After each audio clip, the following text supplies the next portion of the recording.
Chicago rapper Lil Durk faces 3 new federal charges in connection to a deadly shooting in Los Angeles in August of 2022. The Grammy Award-winning rapper, whose legal name is Durk Banks, is charged along with 5 alleged co-conspirators in a murder-for-hire plot. Prosecutors say he masterminded a plot to kill Chicago rapper Quando Rondo at a Los Angeles gas station, but Rondo's cousin was killed instead. According to the FBI, the hit was in retaliation for the murder of another Chicago rapper, King Von, in 2020.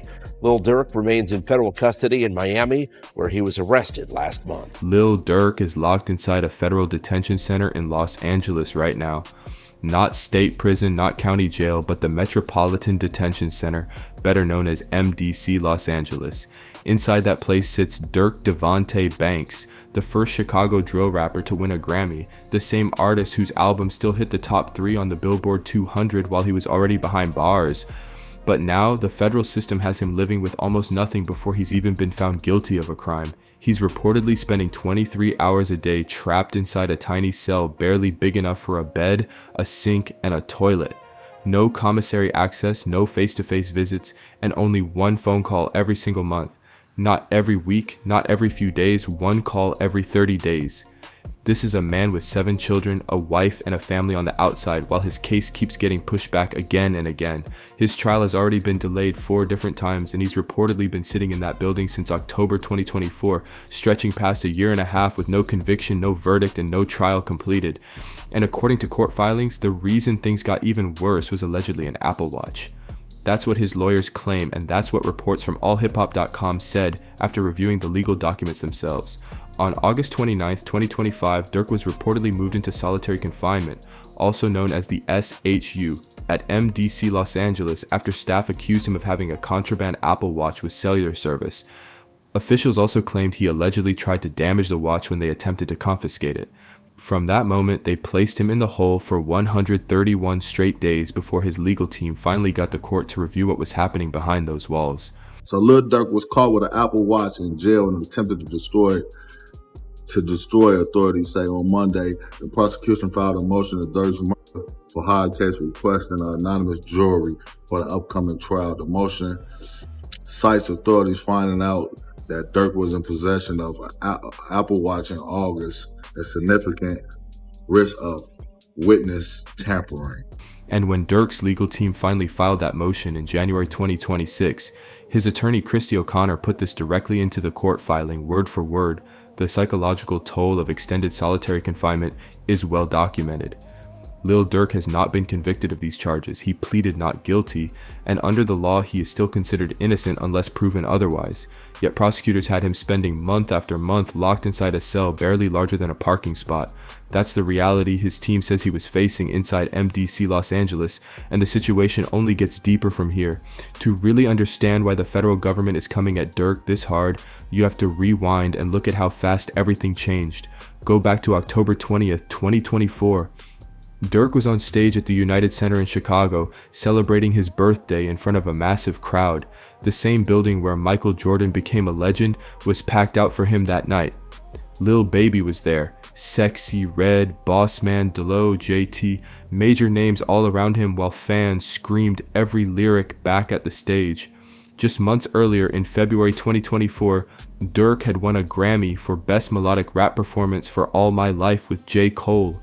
That moment made him the first Chicago drill rapper ever to take home a Grammy. His career looked unstoppable. He reportedly had another album on the way, his Neighborhood Heroes nonprofit was active in Chicago helping the community, and everything around him seemed to be leveling up fast. Then everything flipped almost overnight. Just 4 days after that huge birthday performance, on October 24th, 2024, U.S. Marshals arrested Durk near Miami International Airport. Federal prosecutors claimed Durk had booked international flights to Dubai and Switzerland, and they pushed the idea that he was trying to leave the country before agents caught up with him. The FBI even went public with the arrest almost immediately. Akil Davis, the assistant director in charge of the FBI's Los Angeles field office, released a statement saying, "The apprehension of Mr. Banks as he attempted to leave the United States is once again proof that the FBI and our extraordinary partners have a long reach. No excuse can justify this violent act." The entire federal case goes back to a violent incident on August 19, 2022, near a gas station by the Beverly Center in West Hollywood, Los Angeles. Micah and Sherry, you can see this mobile station here across the street from the Beverly Center, and we can tell you that they have a couple of suspects in custody right now. Reports of shots fired here, not clear as to whether anybody was hit or not. According to investigators, Quando Rondo, whose real name is Tykean Terrell Bowman, was there with his cousin, Xavier Lou Pob Robinson, who was just 24 years old at the time. They had reportedly pulled up in a black Cadillac Escalade when chaos suddenly broke out around them. Rondo made it out alive, but Robinson tragically did not survive the incident. Federal prosecutors claimed that incident was connected to ongoing tensions linked to what happened to Chicago rapper King Von in Atlanta back in November 2020. Authorities claimed Durk organized and financed a plan involving 5 alleged members connected to his Only the Family collective. Prosecutors say those individuals traveled from Chicago to Los Angeles and allegedly tracked and targeted Quando Rondo in retaliation. The government also alleged Durk promised lucrative music opportunities to the men involved as compensation for participating in the plot. Durk's legal team has denied the accusations, and he has continued to maintain his innocence throughout the case. After being arrested in Florida, Durk was extradited to California in late November 2024 and transferred to the Metropolitan Detention Center in Los Angeles. He entered a not guilty plea, and from that point forward, the legal battle exploded into a high-stakes federal fight. The battle wasn't only about the criminal charges anymore. It also became a huge fight over how Lil Durk would be treated while waiting for trial, and once you look at the bond hearing drama, it becomes clear just how aggressive the federal government's position was against him from the very start. On December 12, 2024, Durk's team walked into bond hearing number 1 with a massive release package ready to go. His lawyers reportedly offered $2.3 million in property, plus another $1 million in cash backed by Sony Music. They also agreed to strict electronic monitoring, 24-hour private security, and the surrender of all electronic devices if it meant getting him released while the case moved forward. The hearing took place in downtown Los Angeles before U.S. Magistrate Judge Patricia Donahue. Durk's legal team laid everything on the table, trying to convince the court he could safely remain out on bond, but the request got shut down hard. Judge Donahue reportedly stated, "I find that there is no condition or combination of conditions that will reasonably assure the safety of the community." She pointed to the seriousness of the federal allegations and prosecutors' claims that Durk had plans involving international travel before his arrest. And right before that hearing even started, prosecutors hit the case with another major twist. A newly unsealed indictment also linked Durk to a separate alleged murder-for-hire investigation connected to a January 2022 incident involving Stefan Mack, a Chicago man federal authorities identified as a leader within the Smashville faction of the Gangster Disciples. Federal prosecutors claimed the alleged incident was tied to retaliation connected to what happened to Durk's brother, Dante D-Thang Banks, back in 2021. The government used the same federal statute stacked on more allegations and increased the pressure surrounding the case even more. But that wasn't the end of it. During the same hearing, prosecutors also accused Durk of violating rules inside MDC Los Angeles almost immediately after arriving there. According to the government, he allegedly ignored direct instructions prohibiting three-way phone calls while in custody, adding even more tension to an already explosive federal case. Prosecutors later filed a sealed exhibit claiming Durk had repeatedly violated MDC phone rules while locked up. According to the government, he allegedly used phone accounts connected to at least 13 different inmates to place outside calls, 13 different accounts. The judge reportedly viewed that behavior as a serious disregard for detention center rules and restrictions. Durk's attorney, Drew Findling, strongly pushed back against those claims in court. He argued that using other inmates' phone accounts was something commonly seen inside federal detention facilities and said there was no proof Durk was using the calls for anything criminal. According to the defense, Durk was simply trying to stay connected with his family while being held for months behind bars. Even with those arguments, the judge still denied bond, keeping Durk inside MDC Los Angeles while the case continued building pressure around him. Then came bond hearing number 2 on May 8, 2025, and this time the defense came back with an even stronger plan. Durk's team completely rebuilt the release package from the ground up. They brought in RSEC Group, a licensed Beverly Hills private security company, to provide 24/7 armed monitoring if he were released, and this wasn't just security watching Durk privately. The company would reportedly answer directly to the court itself. The updated bond proposal included more than $2 million in total backing, strict curfews, home confinement inside a secure property, and surveillance systems monitoring the location around the clock. Right before the hearing, Durk's legal team also scored a major courtroom victory. Federal prosecutors quietly removed rap lyrics from the indictment after the defense challenged the timeline behind the song. Prosecutors had originally attempted to use the 2022 track Wonderful Wayne and Jackie Boy featuring Babyface Ray as evidence that Durk was allegedly benefiting from and glorifying what happened to Lil Pop. But Durk's attorneys submitted a sworn affidavit from producer Justin Gibson stating the song had actually been recorded 7 to 8 months before the August 2022 incident ever took place. Drew Findling told the court it was provably false to claim his client created the song in response to the incident at the center of the federal case. Even after prosecutors backed away from using the lyrics tied to that earlier song, the federal case kept pushing forward hard. Authorities claimed they still had more evidence connected to Durk and his alleged role in the situation. One of the biggest things prosecutors pointed to was an unreleased track called Scoom His Ass, which investigators reportedly found on a co-defendant's cell phone. According to the government, lyrics in the song allegedly supported parts of their case. Prosecutors pointed to lyrics where Durk mentioned riding through Beverly Hills with choppers, while also noting that the incident involving Lil Pop took place about a mile and a half away in the Beverly Grove area of Los Angeles. Federal prosecutors argued the lyrics showed Durk was allegedly operating as a leader within OTF and claimed he financially supported violent acts carried out against rivals, including accusations involving bounties. Durk's legal team never officially released the track publicly, but investigators reportedly seized it during the case and later presented it before the court. Despite the defense continuing to challenge the government's arguments, bond hearing number 2 still ended in another denial. Prosecutors again argued Durk was both a potential flight risk and a danger to the community if released before trial. But the legal fight didn't stop there. Durk's attorney Drew Findling kept coming back with new motions and larger bond proposals, trying repeatedly to convince the court to let the rapper await trial outside MDC Los Angeles. By the later hearings, the proposed release package had reportedly grown to around $4.5 million.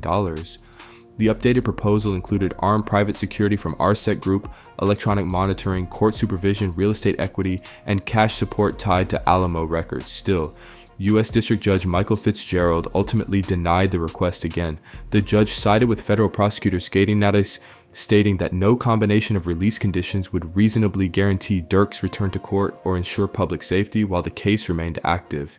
Federal prosecutors continued arguing that every bond package brought forward by Durk's legal team was, in their words, woefully inadequate. But to Durk's family, the entire situation looked completely different. They publicly described the case and the treatment surrounding it as a miscarriage of justice. Durk's father, Dante Big Durk Banks, spoke to Rolling Stone and said his son had been staying grounded through faith while fighting the federal case. After the June 2025 bond denial, Durk reportedly stood inside the courtroom wearing a beige jail uniform along with a knit kufi cap, reflecting his Muslim faith and the role religion had been playing during his time in custody.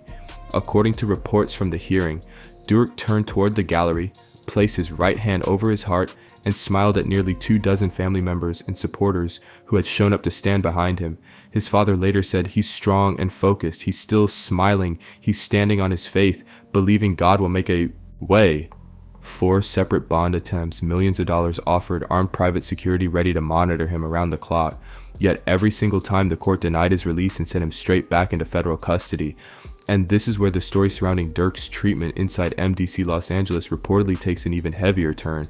According to statements from his attorneys, Durk spent nearly 11 months in general population after arriving at the detention center without major disciplinary issues, no serious fights, no major write-ups publicly highlighted by the defense, and no reports of violent incidents during that period. His legal team claimed he largely kept to himself, focused on his faith, and adjusted to life inside the federal facility. Some sources reportedly described him as calm, respectful, and agreeable while housed in general population. Then everything changed on August 29, 2025. Bureau of Prisons officials alleged they discovered Durk in possession of an unauthorized Apple Watch with cellular capabilities inside the detention center.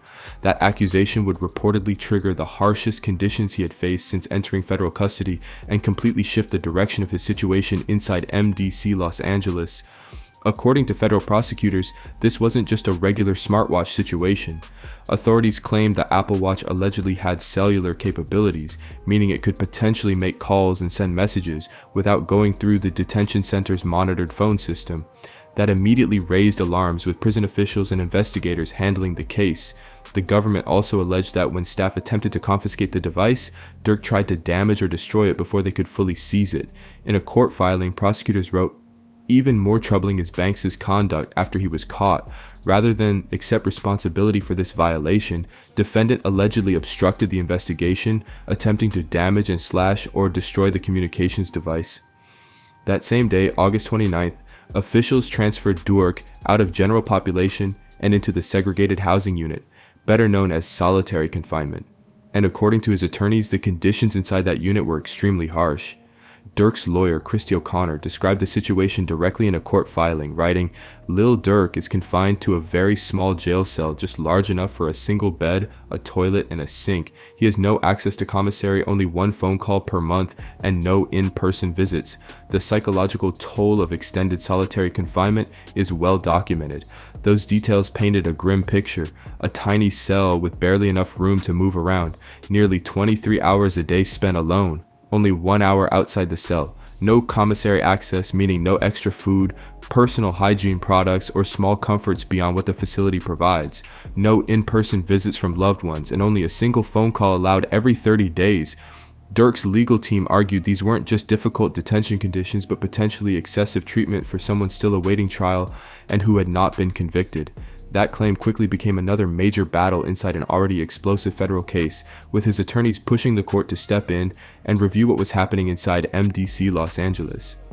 According to Federal Bureau of Prisons regulations, inmates placed in administrative segregation, also known as solitary confinement, are supposed to receive a unit discipline committee review within 5 working days. And for more serious allegations, the rules require a separate hearing before a disciplinary hearing officer. Durk's legal team argued these are not optional guidelines or suggestions. They are official federal procedures that detention centers are expected to follow. But in a January 2026 court motion, his attorneys claimed those required reviews never happened in his case. According to the filing, Durk was moved into the SHU on August 29, 2025, and by January 6, 2026, he had reportedly spent 131 straight days there without receiving the disciplinary review outlined in the Bureau of Prisons' own regulations. His lawyers argued that he remained locked in solitary confinement for months without the formal process normally tied to that kind of punishment. Then the situation reportedly became even more confusing. Durk's attorneys claimed prison officials gave them completely different explanations about why he was being held in the SHU in the first place. In October 2025, an attorney representing MDC Los Angeles reportedly told the defense that Durk's celebrity status had nothing to do with the decision to place him in solitary confinement. But according to the defense motion, 2 months later, in December 2025, the warden gave a different explanation entirely.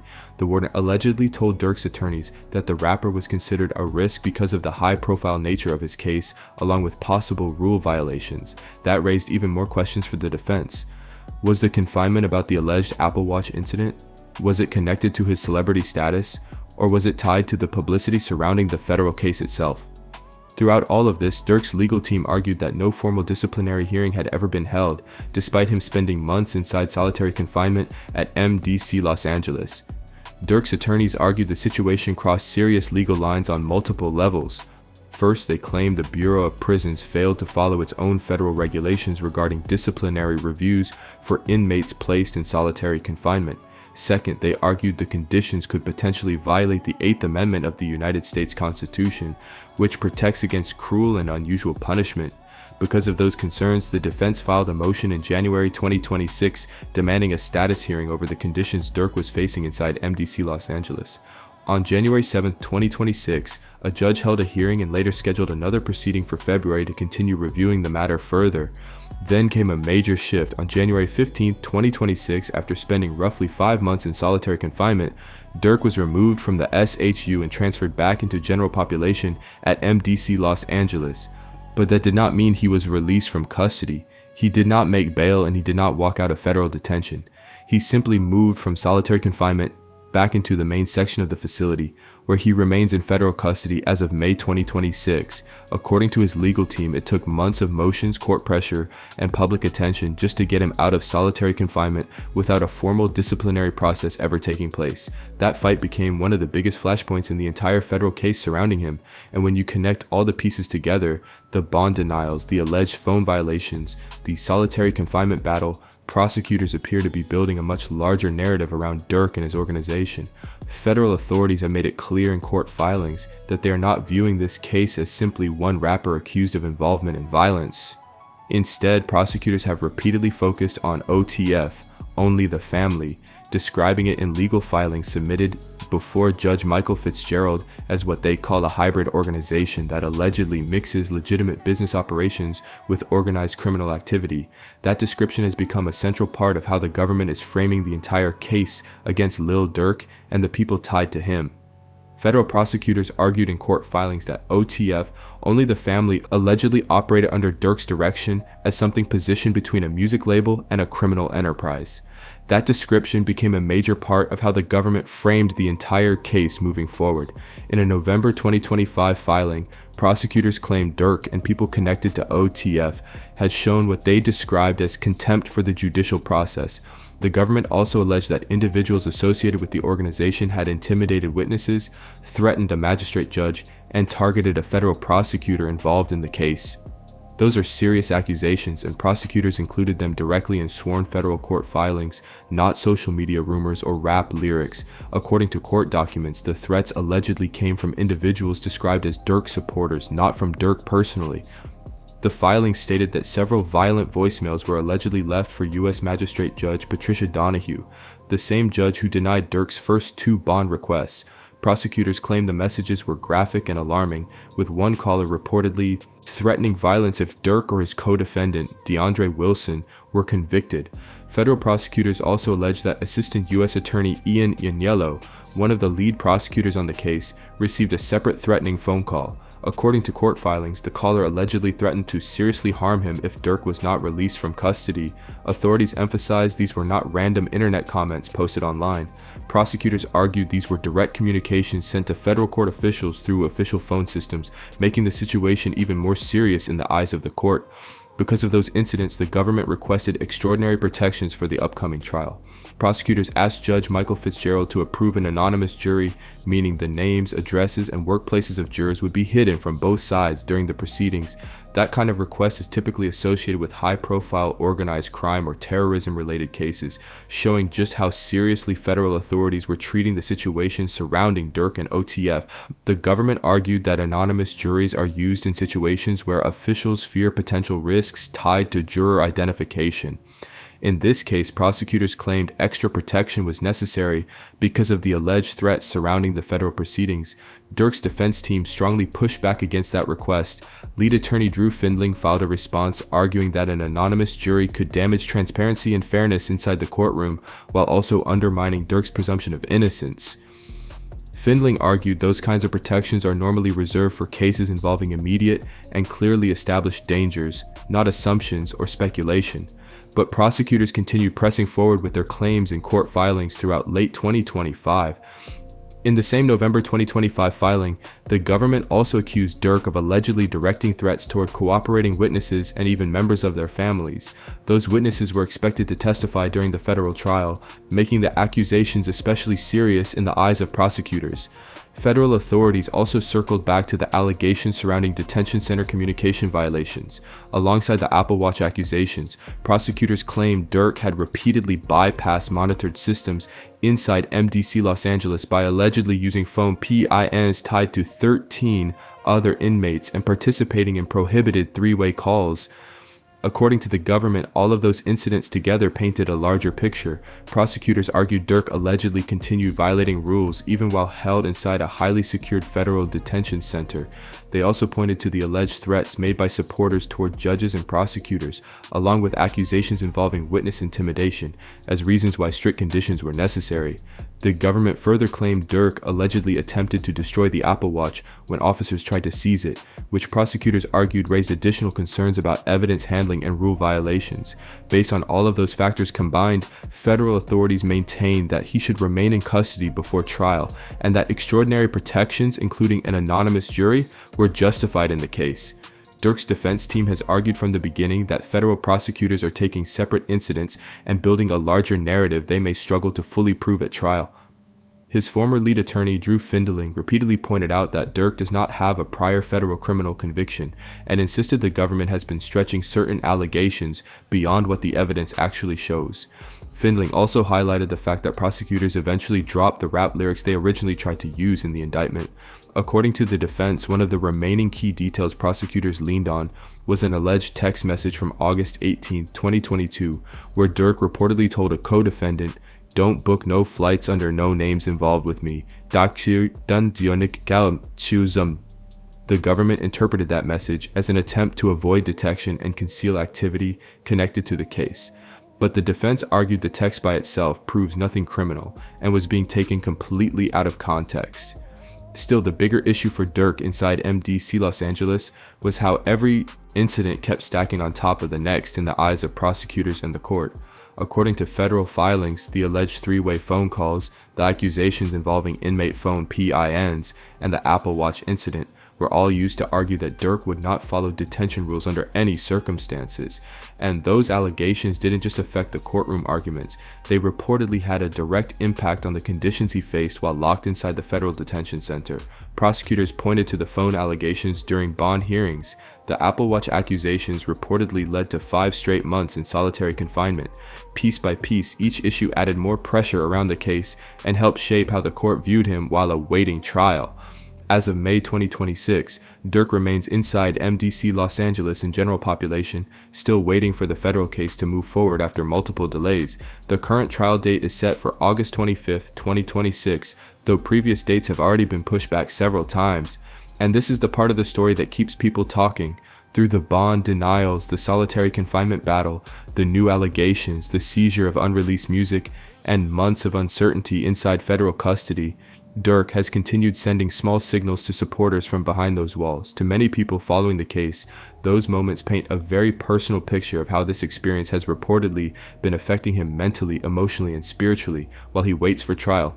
In January 2026, while Durk was still reportedly sitting in solitary confinement, he shared a message to his Instagram story that instantly caught people's attention. No music playing, no flashy photo, no long explanation, just plain words over a black screen. He wrote, "Crazy how you gotta wait until it's dark out to see who really with you." That post hit hard for a lot of supporters because it seemed bigger than just the legal case itself. To many people watching everything unfold, it sounded personal, emotional, and deeply tied to what life inside federal custody had reportedly become for him. When someone gets arrested on major federal charges, disappears into detention for months, and faces communication limits like one phone call every 30 days, relationships can start looking very different fast. People who once seemed close suddenly become distant while others stay solid through the pressure and public attention. For Durk, that message appeared to reflect the human side of the situation, not just the courtroom battle. Behind the headlines, bond hearings, and federal filings, there was also the reality of isolation, uncertainty, and finding out who truly remained in his corner while he sat behind those walls. Durk's longtime DJ, Maurice DJ Reese Davis, even spoke publicly about how different things felt with him gone. He described the situation as a void, saying people around the community noticed Durk's absence in a way that went beyond just music or entertainment. By March 2026, after spending a couple of months back in general population, Durk shared another message with supporters. On March 31st, he posted a voice recording updating fans on his mental state and how he had been spending his time while sitting inside federal custody. In the message, Durk said, "I just want to give y'all an update on my mind state. I've just been reading these books, working on my patience." I just been reading to get into these books, just working on my patience. I've been reading Pawns in the Game by William Gackar, Huey P. Newton. He then started naming the people he had been reading about while locked up: Fred Hampton, Elaine Brown, Huey P. Newton. Durk referred to them as revolutionaries, figures connected to activism, political movements, and resistance against systems they believed were unfair. Fred Hampton, Elaine Brown, just all the revolutionaries, who been through something and stand for something that a lot of people don't know of or forgot about. To a lot of supporters following the case, that message stood out because it showed where his mindset reportedly was during that period. Instead of talking about music, charts, or fame, he was speaking about patience, history, and people who had also gone through intense public and legal battles in their own lives. Durk also mentioned reading Pawns in the Game by William Guy Carr, a book focused on power structures, institutions, and the way influence can shape society behind the scenes. For a lot of people listening, that detail stood out immediately. Here was a rapper sitting inside federal custody, facing extremely serious charges and the possibility of spending the rest of his life behind bars, while spending his time studying political history, revolutionary figures, and theories about systems of power. That alone had supporters talking, but then Durk said the part that really made people stop and pay attention. In the voice message, he said, "It's just been sitting on my heart lately, bro. I want to save the generation, save these kids. I'm just tired of being a pawn for the culture, entertaining and being ignorant." It's just been sitting on my heart lately to just save the generation, bro. Save these kids. They don't deserve it. I'm just tired of being a pawn for the culture. That line hit differently, coming from someone like Durk because of everything tied to his career, his influence, and the life experiences that shaped his music and public image over the years. This is someone whose entire music career was built from the realities of Inglewood, Chicago, an area long known for violence, loss, and survival struggles. Durk's music came from personal experiences, pain, grief, and everything he lived through growing up and during his rise in the industry. Over the years, he went through heartbreaking losses involving people close to him. King Von, one of his closest collaborators and friends, passed away in 2020. His brother Dante D. Tang Banks Jr. passed away in 2021. Multiple people connected to OTF were also lost over the years, and much of that pain became part of the music and storytelling that built his career, his label, and eventually helped him win a Grammy. Now, federal prosecutors are using parts of that same music and image to support allegations that he operated as the leader of a criminal enterprise. That contrast has become one of the most talked about parts of the entire case. But while sitting inside federal custody, including months spent in solitary confinement, Durk started speaking in a noticeably different way publicly. In his message to supporters, he said, "We gotta be their heroes," while talking about younger generations and children growing up around violence and negativity. He also referenced public situations involving Jay-Z and the Drake and Kendrick Lamar feud, speaking about what those moments revealed about the culture and how quickly public opinion can shift. To many listeners, it did not sound like someone simply trying to impress an audience. It sounded more reflective, personal, and focused on how this experience had changed his perspective after more than a year inside federal custody. Durk's wife, India Royal Kiyu, who he married in 2024, the same year he was arrested, has been holding things down on the outside. While Durk remains in federal custody, his family, his team, and his community work have all had to keep moving without him physically present. His nonprofit, Neighborhood Heroes, has also had to figure out how to continue its mission in Chicago while he sits behind federal walls. Kevin Freeman, the executive director of Neighborhood Heroes, spoke about the shock of Durk's arrest and said, I tell me this is not going to be how this ends. It felt like it was intentionally planned to snatch this after it was built up at that moment. At the same time, Durk's music kept moving like it had a life of its own. His album Deep Thoughts dropped on March 28, 2025 while he was still in custody, and it debuted at number 3 on the Billboard 200. Even with him unable to promote it like a free artist, the project still became one of the biggest streaming rap albums of 2025. That same year, Durk reportedly earned 53 RIAA certifications, more than any other rapper, pushing his career total to 52.2 million certified units. His name, his voice, and his influence kept growing while he remained locked away from the studio, the stage, and regular time with his children. That contrast is wild. On one side, Durk's career is reaching new heights. On the other side, he is stuck inside a federal facility, limited by jail rules, court delays, and whatever access the system allows him to have with his family. And when you step back, this story becomes bigger than just Lil Durk. It raises serious questions about how the federal system handles major hip-hop figures once prosecutors decide they represent something bigger than music. For Durk's supporters, this is not just about one rapper fighting charges. It looks like another chapter in a long pattern where black men in hip-hop become symbols in courtrooms, with their lyrics, image, and lifestyle turned into weapons against them.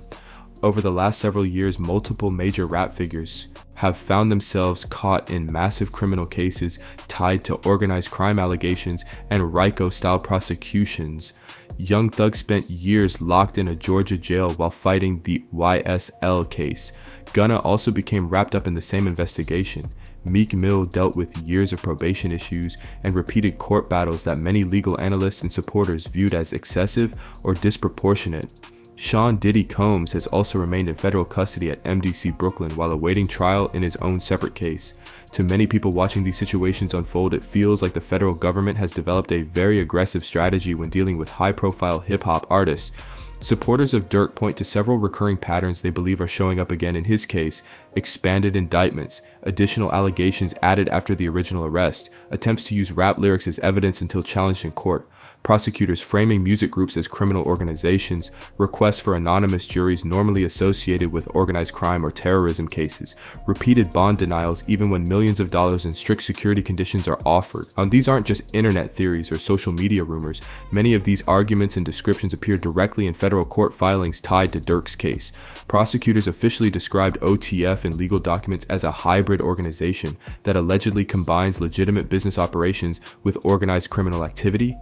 Federal authorities also argued in court that Durk allegedly used his influence, money, and status in ways that endangered people prosecutors viewed as threats or rivals.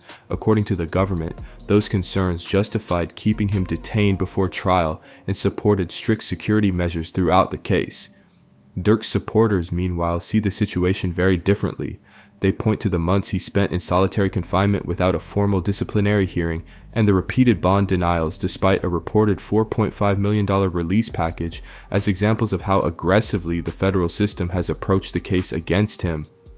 And this is the question a lot of people keep coming back to while watching this case unfold.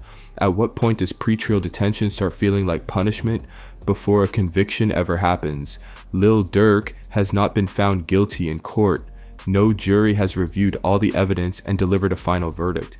Yet over and over, people have watched him appear in court wearing a beige jail uniform and a kufi cap, enter a not guilty plea, place his hand over his heart toward family members in the gallery, and then return straight back into federal custody.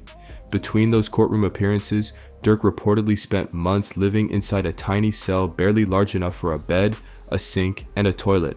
According to his legal team, he was limited to one phone call per month, denied commissary access, blocked from in-person visits, and held in solitary confinement for roughly 5 months without receiving the formal disciplinary hearing his attorneys argued federal rules required. That became one of the biggest legal fights surrounding the case. Durk's attorneys argued in federal court that the conditions raised serious constitutional concerns, including issues tied to the 8th Amendment and due process protections. Eventually, his legal team succeeded in getting him moved out of solitary confinement and back into general population. But supporters continue pointing to the bigger issue. According to Bureau of Prisons regulations, a review process was supposed to happen within days, not after more than 4 months and multiple legal motions. To many people following the case, that timeline raised major concerns about how the system handles high-profile defendants once prosecutors identify them as priority targets. The defense has consistently argued that the presumption of innocence should still matter, even in cases receiving massive public attention. As things currently stand, Durk's federal trial is scheduled for August 25, 2026, after several earlier delays pushed the proceedings further back, and heading into that battle, his legal team has undergone major changes. In early 2026, high-profile attorney Brian Steele officially joined Durk's defense team. Steele is widely known for representing Young Thug during the lengthy YSL RICO case, one of the most closely watched rap-related criminal trials in recent years. His addition to the case immediately grabbed attention and signaled that Durk's defense strategy was entering a new phase as the trial date approached. Drew Findling is still actively fighting on Durk's behalf, and with Brian Steele now part of the defense team, this has turned into an extremely serious legal battle with some of the biggest attorneys connected to high-profile rap cases today.